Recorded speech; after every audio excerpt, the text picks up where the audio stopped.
दोस्तों legal language का दूसरा टॉपिक है one word substitutions.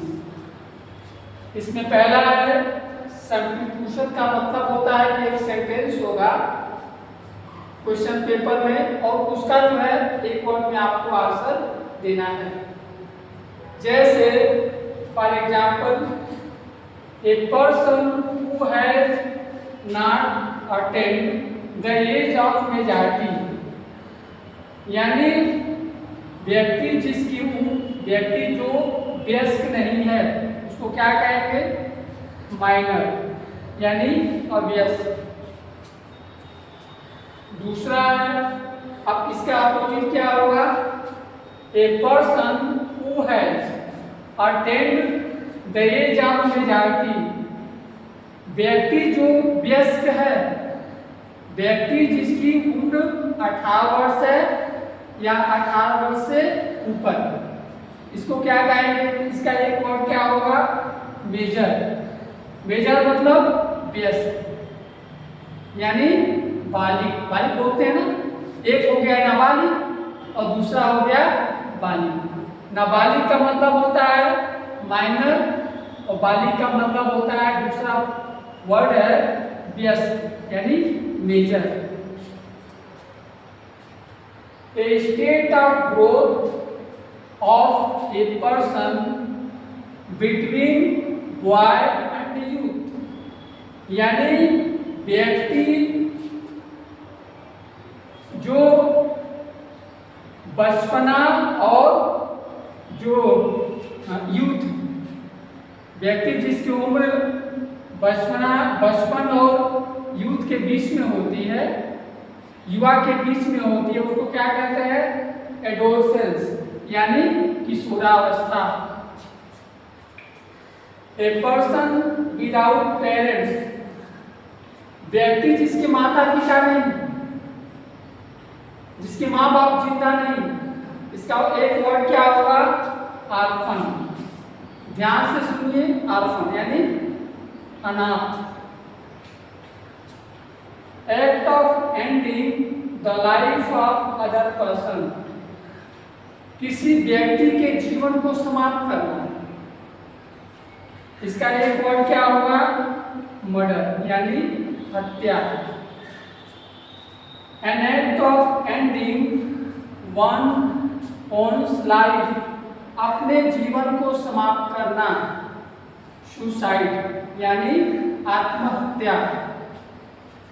A person who is charged of an offense, व्यक्ति जिसके ऊपर अपराध का आरोप, आरोप मीन्स चार्ज, व्यक्ति जिसके ऊपर अपराध का आरोप लगाया गया है उसको क्या कहेंगे?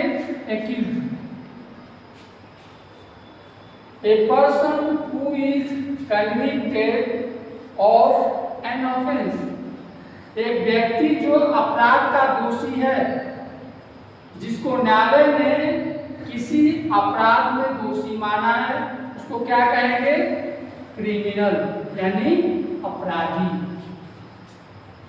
To set free from charge of an offence, व्यक्ति को अपराध से बरी करना, व्यक्ति को अपराध से मुक्त करना। एक्विट यानी दोषमुक्त, बरी करना। A court to decide particular matter, विशेष मामले की सुनवाई करना। बेंच, देखिए अब बेंच का मतलब होता है दो, एक सिंगल बेंच होती है, डबल बेंच होती है। सिंगल बेंच का मतलब है एक न्यायाधीश, मामले की केवल एक न्यायाधीश सुनवाई करता है, और जब एक से अधिक न्यायाधीश होते हैं, दो न्यायाधीश होते हैं, तो बेंच कैसी होती है? डबल बेंच हो जाती है वो।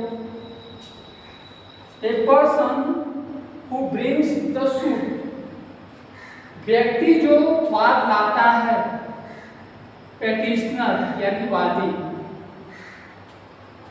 A person against whom the suit is filed, व्यक्ति जिसके खिलाफ वाद लाया गया है उसको क्या कहते हैं?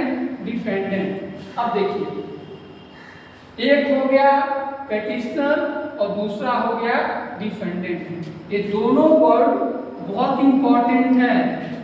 कहाँ इंपॉर्टेंट है?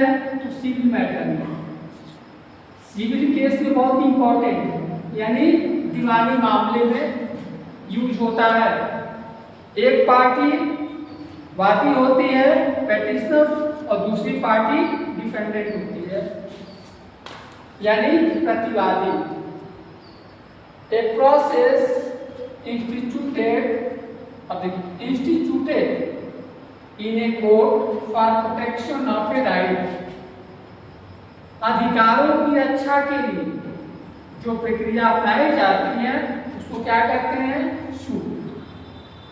ये भी सूट कहाँ यूज होता है? केवल सिविल मैटर में यूज होता है।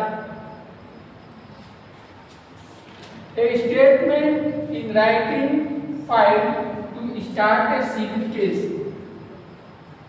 दीवानी मामलों की जहां सुनवाई होती है उसको क्या कहते हैं? प्लेंटिफ, यानी वाद पत्र। वन हु डिपोजेस, व्यक्ति जो साक्ष्य देता है, डिपोनेंट अभिसाक्षी। A person to be examined in a court, व्यक्ति जिसकी न्यायालय में पूछताछ होती है। न्यायालय जिस व्यक्ति से पूछताछ करता है, कहाँ पे करता है? कोर्ट में। उसको क्या कहते हैं? गवाह, यानी विटनेस। इस तरह से 16 बहुत इंपॉर्टेंट है। देख लीजिए, ये जनरल वर्ड्स हैं जो हमेशा यूज होता है। यस,